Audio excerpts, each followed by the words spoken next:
Independent National Electoral Commission, INEC, has invalidated all candidates submitted by Julius Abure's Labour Party faction and the Social Democratic Party for upcoming by-elections, triggering a fierce legal and political confrontation. While Abure's camp denounced the decision as an unlawful overreach, the rival Nnawuihe Usman faction welcomed it as enforcement of an April 2025 Supreme Court ruling on party leadership. INEC's final candidate list excluded all nominees from Abure's National Working Committee, continuing the electoral body's pattern of sidelining the faction after previously barring it from key meetings and refusing to monitor its primaries. Abure, Abure's spokesperson, insisted no court had recognized their leadership and accused INEC of misinterpreting the Supreme Court's jurisdictional ruling. The faction threatened legal action to compel INEC to reinstate their candidates. Conversely, Usman's media aide, Ken Asogwa, praised INEC's move as belated compliance with the Apex Court judgment that affirmed Usman's chairmanship. While as the Labour Party continues its quest for unity and lasting peace, National Secretary of Labour Party, Nnawuihe, and Factional Deputy National Secretary, Kennedy Ahanotu, but join us now for a discussion on INEC's recognition of Abure's chairmanship of the party and the implications on the party. Thank you so much for joining us on Newsday, gentlemen. Thank you so much. Good afternoon, Nigerians. Thank you, and thank you, welcome viewers. So let me start with you, Nwauwa. How will INEC's decision impact the party's internal dynamics and leadership structure?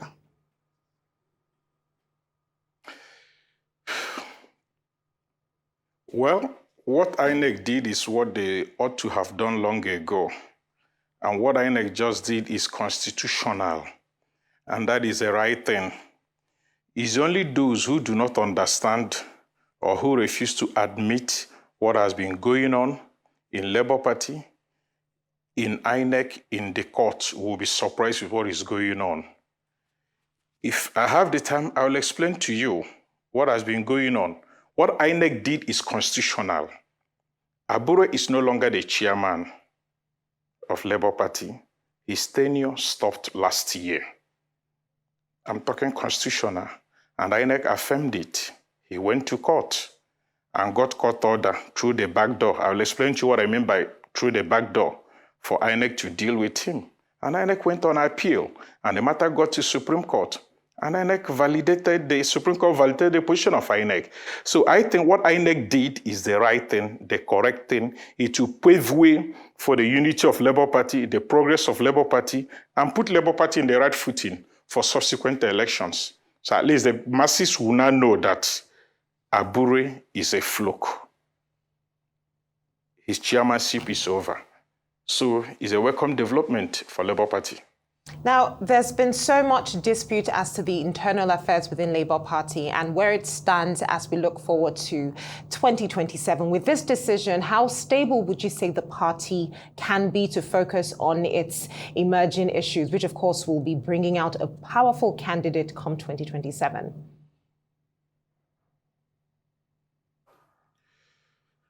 Let me make this thing clear. All this while, the problem of Labour Party is not followership. The problem of Labour Party is leadership, created by the refusal of Abure to leave office when his tenure expired. Now that the leadership problem is solved, the Labour Party will be stronger. We'll move forward more united than ever before. What has been happening that people have been wondering, where is the leadership? Which side do we follow? Which is the correct side? Now that INEC, the custodian of the electoral culture, has come out openly to make it clear and have demonstrated it, the unity of the party will be stronger. And that is the truth. And will be more equipped and better to approach 2027 election. That is the truth. Now, Mr. Ahanotu, I would like you to give your own reaction to INEC's move and what will be the likely response from the Abure faction. Well, thank you so much for the opportunity. I would like to start by, first of all, responding to my senior brother in the studio. And what they are celebrating is like when two women brought their child to the king, and they are claiming ownership of the child, the dead one and the one that is alive. And the one that is not the original owner of the child was celebrating and was enjoying the time. But the one that owns the child told the king, please allow the child to grow. This is an example to show you that the people that wants to hijack Labour Party does not mean well for the Labour Party. For them to be celebrating that candidate cannot emerge from the party. But that's by the way. Secondly, INEC as an umpire cannot continue to change the goalpost at the middle of the game. Just a month ago, like the man in the studio said, that Abure's tenure expired since last year. I hope the man is aware that a month ago, the same INEC gave an uploading link to Abure, who nominated the current governorship candidate in Anambra State. Of course, by the grace of God, the incoming governor of Anambra State. Abure nominated him duly just a month ago. If you can help me open the INEC portal right now, you will still see Barrister Julius Abure as duly recognized national chairman of Labour Party. I can say this without fear or favor, that the Honorable INEC chairman is playing hanky-panky with Labour Party.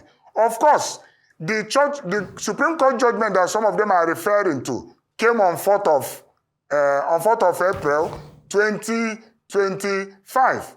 But don't forget, for people that are saying Abure tenure has expired, when the Supreme Court said that the party should go back to their house and respect the party internal supremacy, internal mechanism should be put in force. What does that mean? Don't forget that a decision was made in Anambra State on 27th of March 2024 by the party.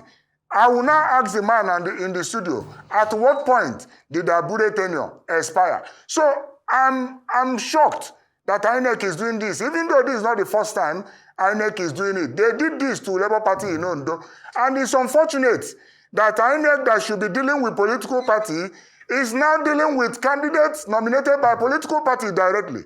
It's abnormal, and every good-spirited Nigerian should stand to condemn this, because the table may turn. Tomorrow, another political party may be in power, but we must be able to caution INEC from peddling with internal affairs of political parties. If they feel that Abure... Mr. Kennedy, I thank you very much. I was just going to say, if at all we need to, if we're telling INEC that they should not get themselves involved with the internal matters of political parties, then what exactly is INEC there for then? Who then should decide on these issues? The law is clear on the relationship between INEC and political parties. In fact, it's like a traffic warden hiding under the tree. If you are living in Abuja, you see traffic wardens hiding under the tree to wait for motorists to fail traffic lights.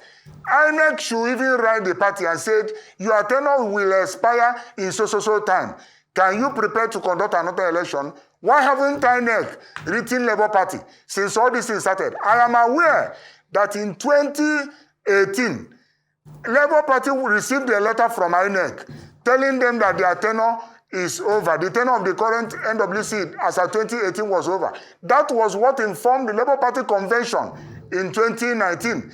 Why have INEC changed? There must be a correspondence, there must be a communication. When you look at the Labour Party constitution, you keep the Electoral Act, you keep the Constitution of the Federal Republic of Nigeria. You must be able to see that what INEC is currently doing is a hatchet job. Now, Mr. Nnawuihe, I would like to ask you, what steps do you think can be taken to prevent further internal conflict and ensure the party's stability and unity, especially ahead of the 2027 election?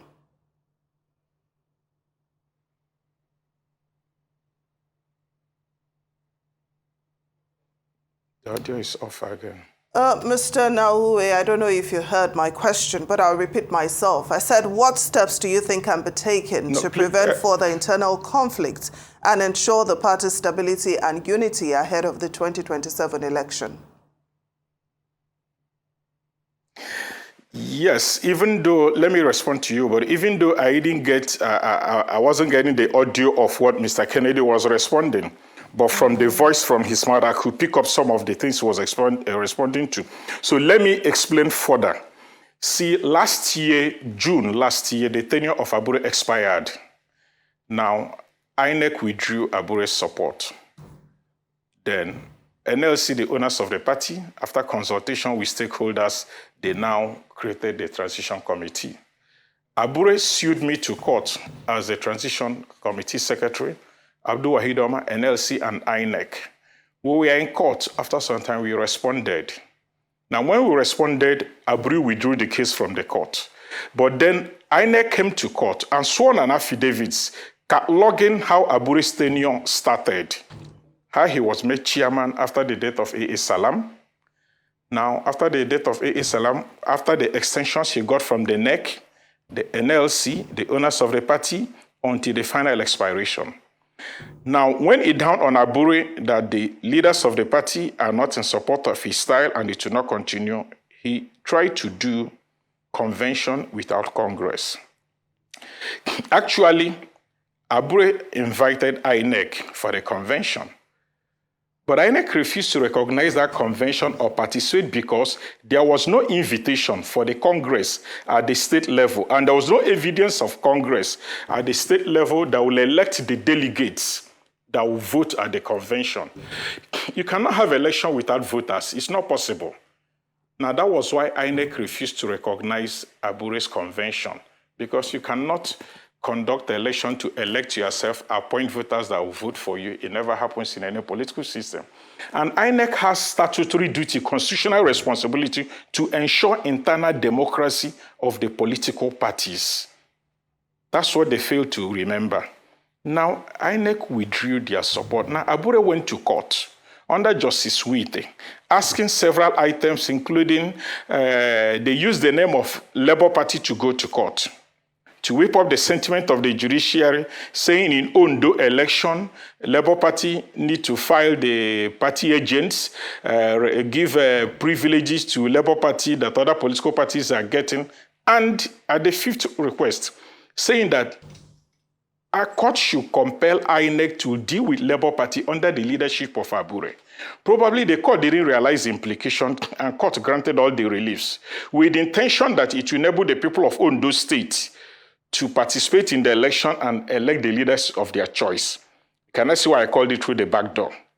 Now, INEC went to court to challenge the judgment of Justice Nnawuihe, Federal High Court Abuja, saying that the court doesn't have the right to determine the leadership of political parties, mainly when the regulators have looked at the Constitution and made the whole thing clear.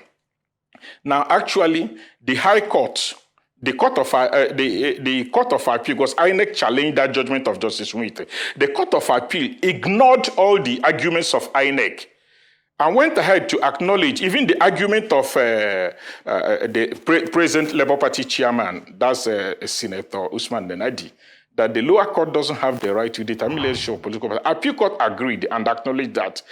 But at the judgment of Nnadi, because after consolidating the two judgments, they ignored INEC position and argument and went ahead at the judgment of the appeal judgment of the one filed by Senator Usman Nnadi and said that during the trial, the case between one barrister, Bisemi, the Labour Party candidate of Labour Party and Abure, one barrister Abure was known to be the Labour Party chairman, and that stands. You now start asking yourself, if he was the chairman, will he remain chairman forever? Now, Senator Nnadi went to an appeal court, and INEC was part of it.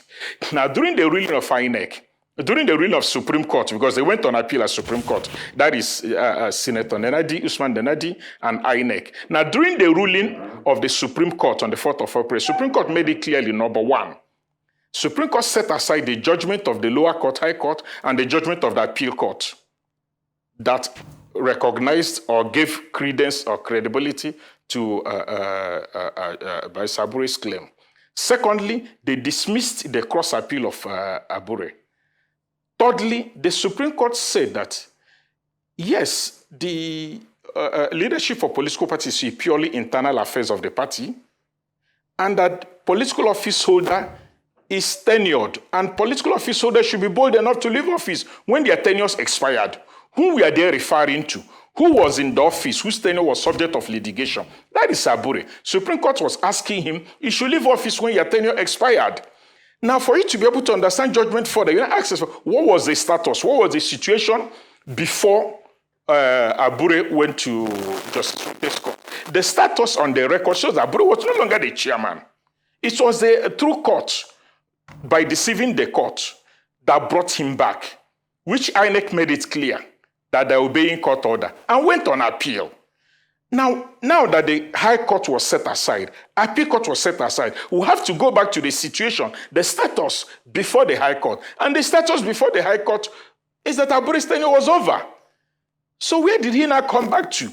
Now that the Supreme Court validated the position of INEC, on what basis will INEC recognize him? So claiming that INEC did wrong by turning down his nominees is deception. Probably he want to impress people he collected fraudulently collected money from, as if he is going to do something or he's going to go to court or do anything. On what basis? See, it doesn't happen. Now, to the first question you asked me, what will be the future of Labour Party? I can tell you authoritatively is that the wounds of Labour Party have started healing the moment INEC came out to take this position. Like I said before, Labour Party are united.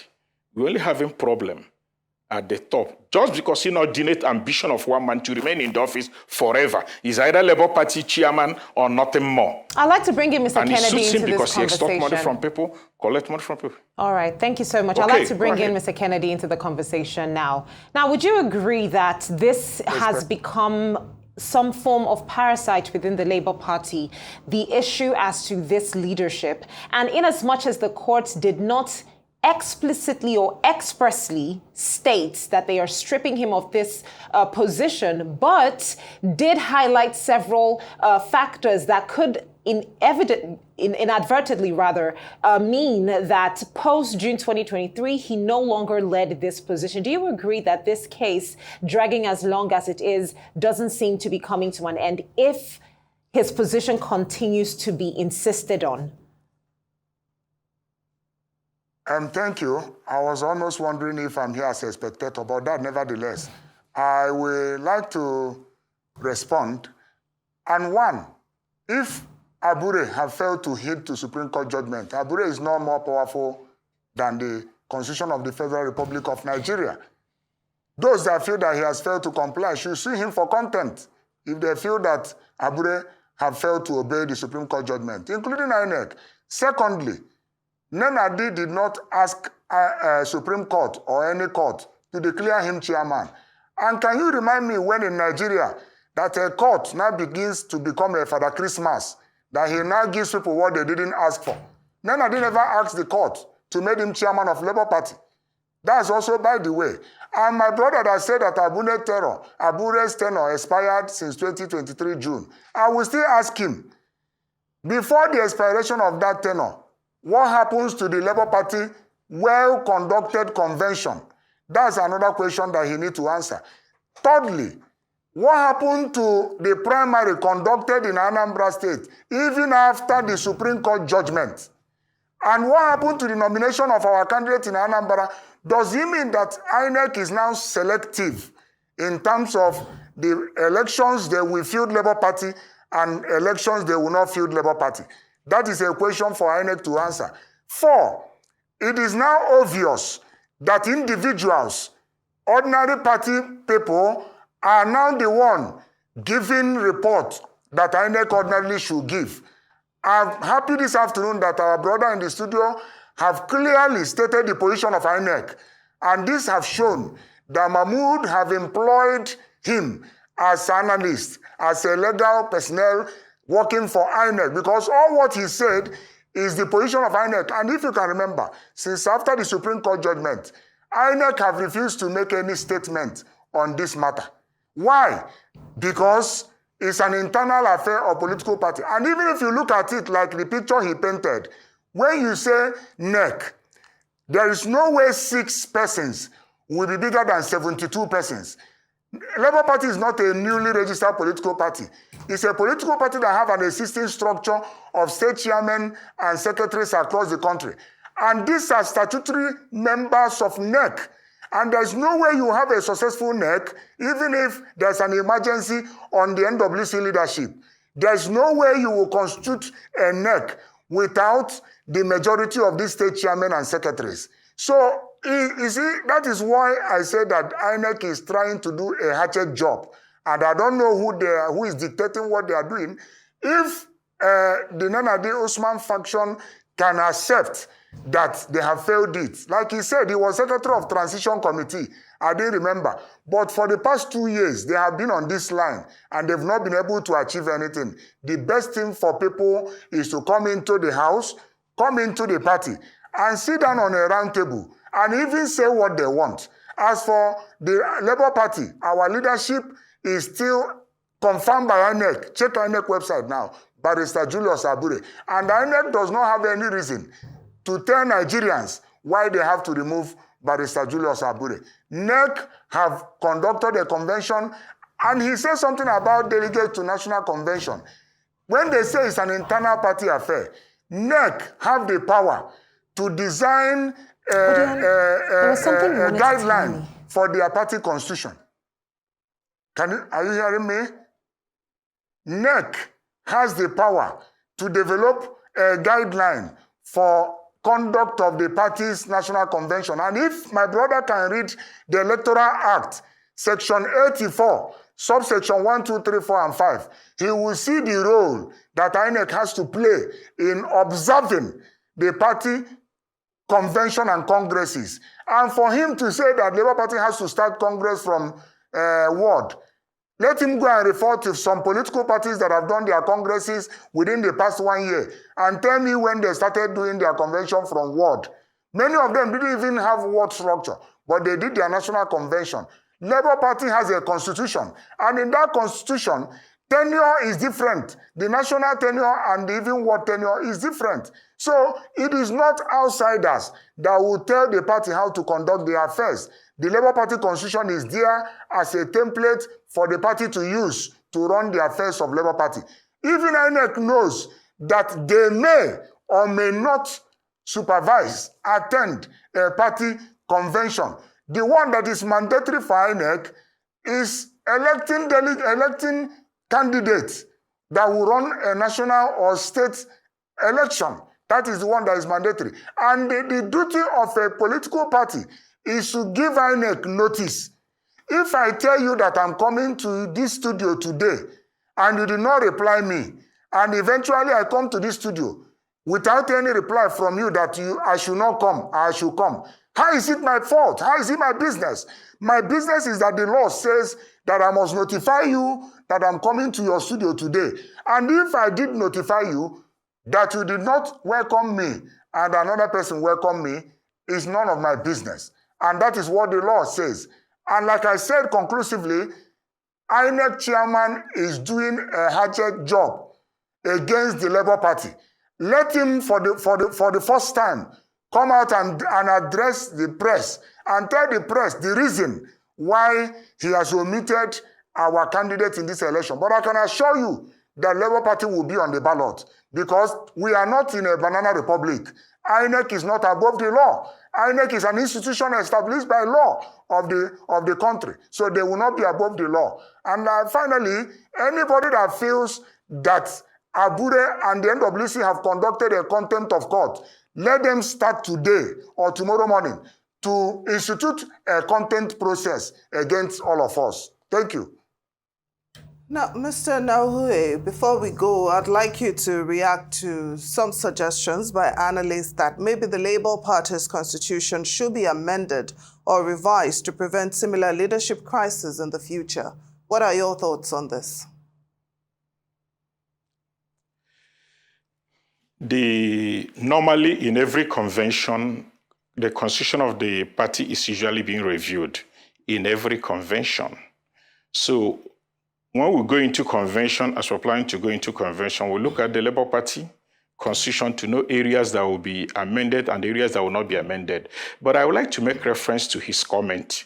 He has turned the law upside down to suit himself. He said that INEC doesn't have the power to meddle into political parties' affairs. No. Section 82 made it clearly that INEC has the power to supervise the political parties to ensure internal democracy. This is very, very critical. Ensuring internal democracy. We have our constitution. He lied by saying our constitution did not mention Congress at the ward, at the local government, at the state before the National Convention. It is not true. Our constitution made reference to that. It's already in our constitution. For you to do convention, you have to elect delegates.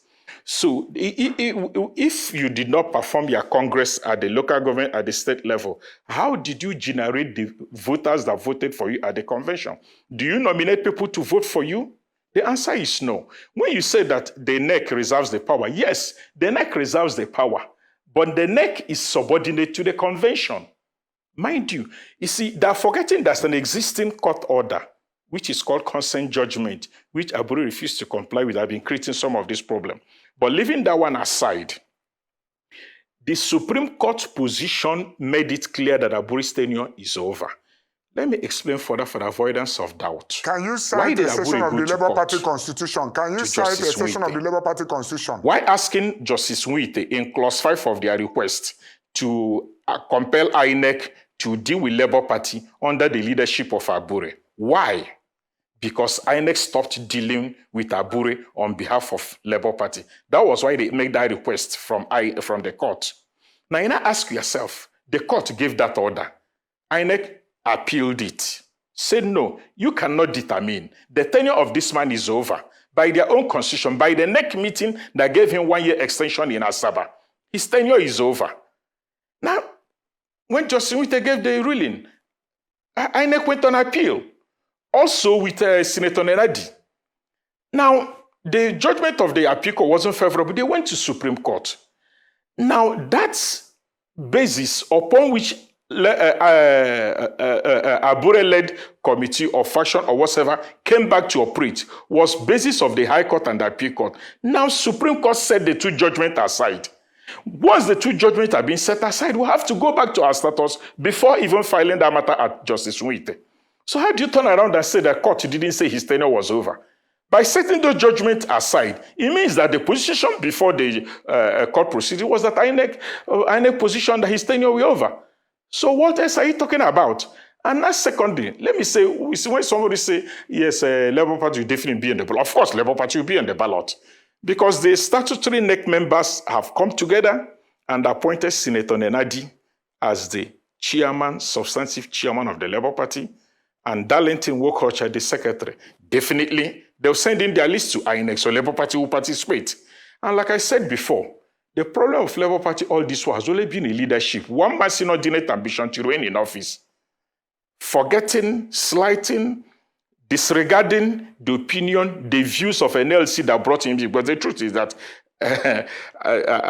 Barrister Abure came from NLC, Political Commission, to be an officer of Labour Party. Now, the statutory members of the NEC came together and have taken a decision and set up a new leadership. And that's all INEC needed to know. You cannot teach INEC the law. And let me tell you, if you say what is INEC business, there are so many other political parties in Nigeria. Very well said. When INEC started dealing with them, gentlemen, we appreciate you both for joining us on Newsday. Okay, Mr. let me round up. National Secretary Let me round Labour up, Party. please. I want to round up. You have just 1 second I have to few do that. I want to round up. Okay. In summary, this is the best decision from INEC. Believe me, in the next few days, in the next few weeks, reconciliation and progress will start taking place in Labour Party. And we can never be stronger than we are now. Labour Party will be ready by 2027 election. That one I can assure you. Well, we certainly hope so. Mr. Nnawuihe, National Secretary, Labour Party, and Kennedy Ahanotu, Factional Deputy National Secretary, Labour Party. Thank you so much, gentlemen, for joining us.